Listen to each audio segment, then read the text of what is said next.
අපි මගේ අපාර්ට්මන්ට් එකේ විස්තර ගැන බලමු.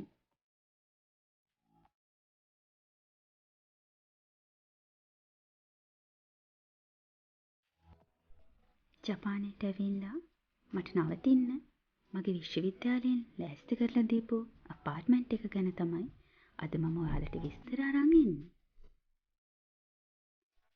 ලියෝ පැලස්. ලියෝ පැලස් අපාර්ට්මන්ට් එකේ තමයි මම ඉස්සෙල්ලම නැවතුනේ.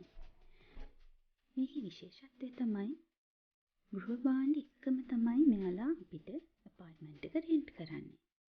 ඔයාලට දකින්න පුළුවන් ටීවී, එතකොට පොතොන් එක්කම තියෙන ඇඳ, ඒ වගේම ෆ්‍රිජ් එක, හොට් ප්ලේට් එක, එතකොට මයික්‍රෝවේව් එක, වොෂින් මැෂින් එක, මේ ඔක්කොම එක තමයි එයාලා අපිට මේ අපාර්ට්මන්ට් එක රෙන්ට් කරන්නේ. ඒක අපිට ගොඩාක් පහසුවක්. එහෙමනම් අපි යමු. අපාර්ට්මන්ට් එකට ගිහින් බලමු. පාකින් එකේ ඉඳලා අපාර්ට්මන්ට් එකට යන පාර තමයි මේ.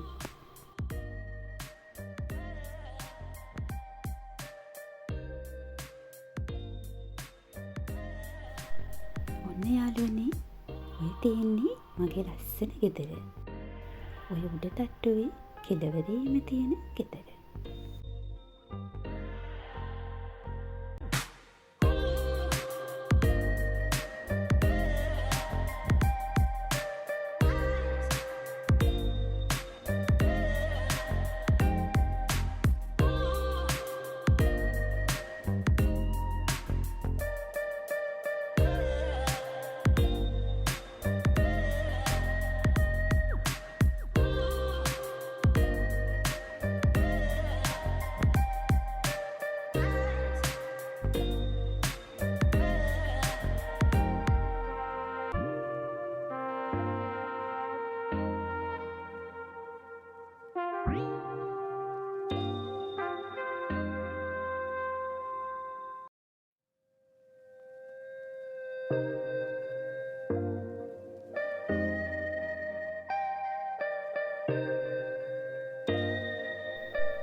එන්න අපි ඇතුළට ගිහින් බලමු.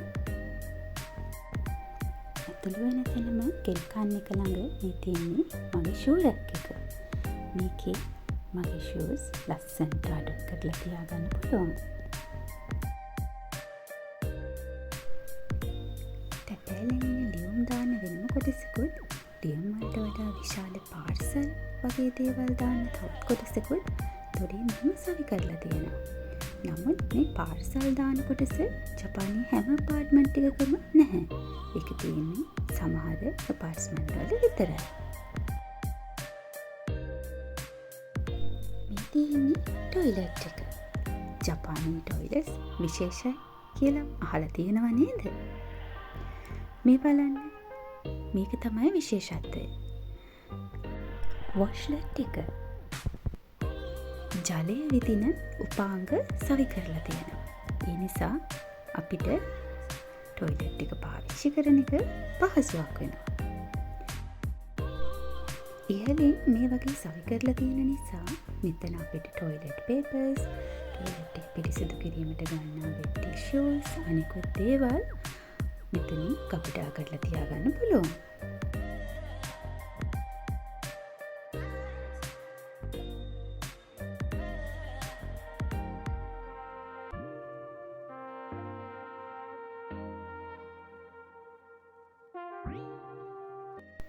මේ තියෙන්නේ ලොන්ඩ්‍රි ඒරියා එක. වොෂින් මැෂින් එකත් එක්කම ඒ ඇසලින් සවි කරලා තියෙන මේ රැක්ස් වල අපේ ඩිටර්ජන්ට් වර්ග, සොෆ්ට්නර්ස් වර්ග කපඩා කරලා තියාගන්න පහසුයි. බාත්රූම් එක වියලිව තබා ගන්න උපකාරී වන එක්සෝස් ෆෑන් එක, හීටර් එක, ඒ වගේම කූලර් එක පාලනය කරන්නේ මෙතනින්.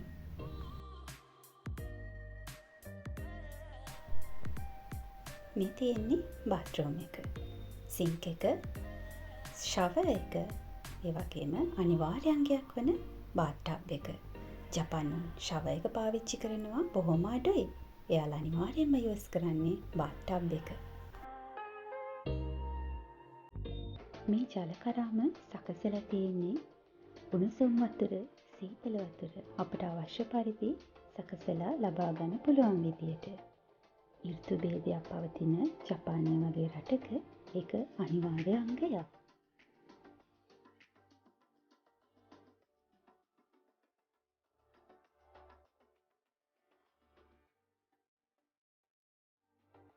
දැන් අපි ගෙන්කන් එකෙන් ඉස්සරහට යමු. මයික්‍රෝවේව් එක, ෆ්‍රිජ් එක, ඒ වගේම අපිට අවශ්‍ය දේවල් ගබඩා කරගන්න පුළුවන් විදියට හදපු රැක්ස් සහ කබඩ්, හොට් ප්ලේට් එක, සින්ක් එක.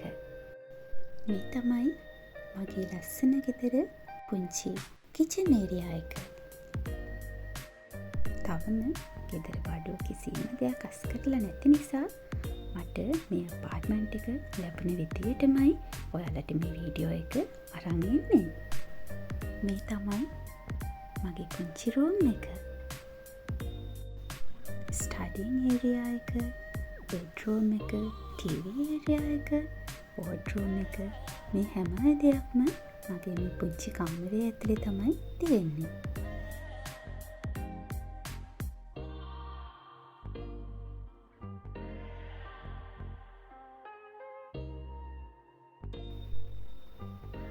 ඇතුළු කාමරයේ දොර ළඟ මේ විදියට දුරකථනයක් සවි කරලා තියෙනවා. එළියෙන් කවුරු හරි ආවම එයාට එළියේ සවි කරලා තියෙන දුරකථනයෙන් අපිත් එක්ක කතා කරන්න පුළුවන්.